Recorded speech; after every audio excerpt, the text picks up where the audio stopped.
রাজবাড়ী সদর উপজেলা খানখানাপুর রেলগেট থেকে ডিবি পুলিশ পরিচয়ে সিঙ্গাপুর প্রবাসী আবু হানিফের নিকট থেকে 1,10,000 টাকা ছিনিয়ে নেওয়ার অভিযোগ উঠেছে।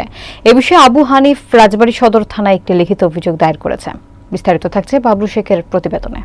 5 মে সোমবার অগ্রণী ব্যাংক আহালাদিপুর গোয়ালন্দ মোড় টেক্সটাইল মেইল শাখা হতে চেকের মাধ্যমে 1 লক্ষ টাকা উত্তোলন করে।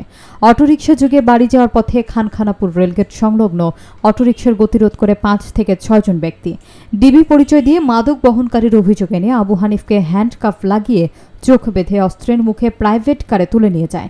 গাড়ির মধ্যে নির্যাতন করে 1,10,000 টাকা ছিনিয়ে নেয় চক্রটি। শহীদ ওয়াহাবপুর ইউনিয়নের কুঠিহাট এলাকায় ভুক্তভোগীকে ফেলে রেখে গেলে স্থানীয় জনতা তাকে উদ্ধার করে প্রাথমিক চিকিৎসা দেয়।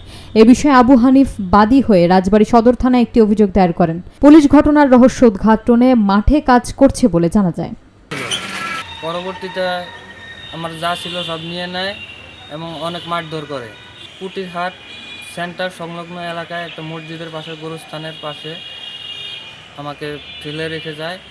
ডিবি পুলিশ পরিচয়ে আবু হানিফের কাছ থেকে 1,10,000 টাকা নিয়ে যাওয়ার কারণে আমরা আজকে রাজবাড়ী থানাতে এসে একটি অভিযোগ দায়ের করেছি।